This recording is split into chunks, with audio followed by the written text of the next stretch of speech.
Olá, bem-vindo ao nosso canal aqui no YouTube, e hoje eu vou tentar falar um pouquinho, pelo menos, sobre a questão da moral. As reflexões sobre a moral, elas têm que voltar à moda com toda a força, porque nós vivemos um momento muito importante da história da humanidade. Nós temos uma tecnologia que avança muito rapidamente, e o avanço moral dos seres humanos não obrigatoriamente tem acompanhado esse avanço tecnológico. Isso aqui cria um descompasso e uma potencial risco de turbulência maior, porque muito avanço, muita tecnologia, inclusive tecnologia de destruição, e muito pouca competência para o desenvolvimento de uma sensação de solidariedade, de integridade, de integração das pessoas umas com as outras, de maneira que isso pode criar um descompasso perigoso, não é?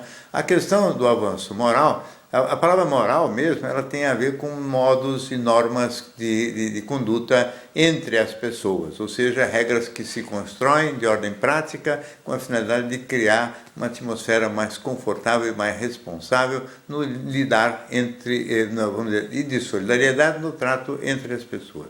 Ética é uma palavra que, na origem, tem mais a ver com reflexões internas, quer dizer, o modo como cada indivíduo vê os valores, reflete sobre os valores e sobre a sua própria conduta, independentemente da interatividade. Na prática, ética e moral são usados quase que como sinônimos, e é assim que eu vou falar aqui, para não ficar muito preocupado com esse tipo de detalhe.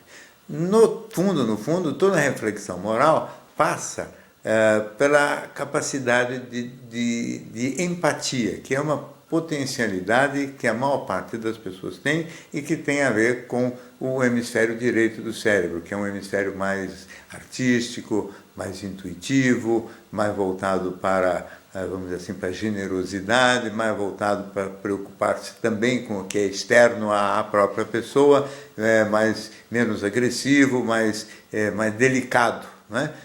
E essa capacidade, então, e esse desenvolvimento do cérebro, do hemisfério, no seu hemisfério direito, ele, então, lá pelos 6, 7 anos de idade, chega a uma maturação tal que permite a pessoa se colocar no lugar da outra pessoa, imaginar como é que a outra pessoa está sentindo a situação, imaginar que tipo de dor ela está sofrendo nessa ou naquela situação, e, inclusive, imaginar ser causador de dor na outra pessoa, mesmo quando isso não é verdade. Nessa coisa de se colocar no papel da outra pessoa, a gente erra muito, mas de todo modo é já um esforço de sair de si e tentar imaginar, ou se imaginar como o outro está vivenciando aquilo.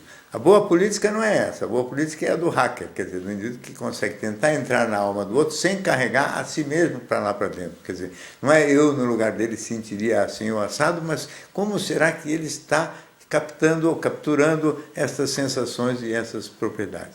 Se preocupar com o outro, levar em conta o outro, ter atenção ao que o outro está sentindo, absolutamente não significa que a gente tenha que ser desleixado com a gente mesmo ou desatento às nossas próprias propriedades e características. Isto, cuidar de si mesmo, tem a ver com o hemisfério esquerdo. E nós temos os dois hemisférios, o direito e o esquerdo. O esquerdo é mais lógico, mais racional, mais centrado em si mesmo, se vocês quiserem colocar assim, mais voltado até para um certo egoísmo. Então, o direito é mais voltado para a generosidade, o esquerdo mais para cuidar de si mesmo.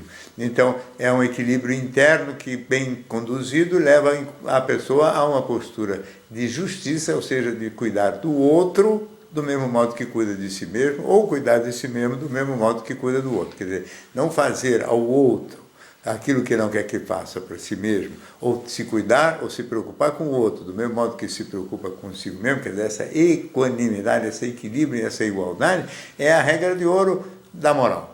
Quer dizer, eu e o outro temos que ser tratados e vistos de acordo com os mesmos direitos, com as mesmas delicadezas de sentimento. Aquilo que eu não gosto que façam comigo não devo e não posso fazer com os outros. Esta regra sozinha já seria uma enorme aquisição da humanidade se ela fosse cumprida, já geraria muito mais ações na direção da solidariedade, da preocupação com o coletivo, com o social, que é um tema que está muito fora de foco no momento, onde todo mundo está muito voltado para uma atitude muito individualista, muito pouco solidária, principalmente em alguns ambientes em alguns países onde, vamos dizer assim, até o progresso econômico tem acontecido, é o caso do Brasil, mas o progresso cultural e principalmente educacional anda muito atrasado. Então há países no primeiro mundo muito mais desenvolvidos intelectual e culturalmente, onde o desemprego é enorme, por exemplo, a Espanha, ou mesmo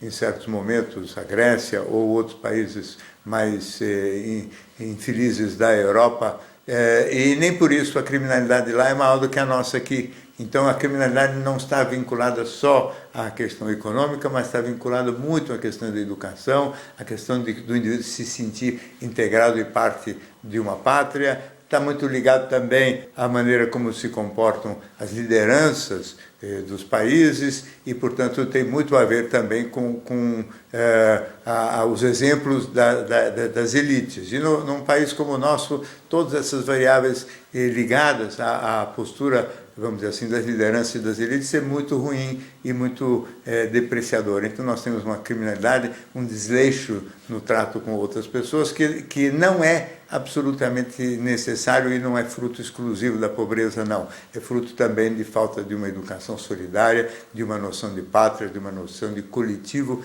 que vem se perdendo rapidamente, muito em função do jeito de operar e de pensar das minorias que governam e das minorias econômicas também, que não dão sinais de ter qualquer tipo de apego maior à pátria, no sentido, vamos dizer assim, de atenção para com os humanos em geral e não só com seus interesses pessoais. Evidente que nós vivemos uma época muito individualista também, onde os valores muito cobiçados são aqueles chamados aristocráticos. Então todo mundo está muito atrás de dinheiro, riqueza, fama, beleza, magreza, enfim, coisas que são obrigatoriamente privilégios de minoria. Isso gera tensão social também, isso gera inveja, isso gera infelicidade coletiva. Talvez se a gente conseguisse mudar os valores, basicamente, para altruísmo, para dedicação ao coletivo, para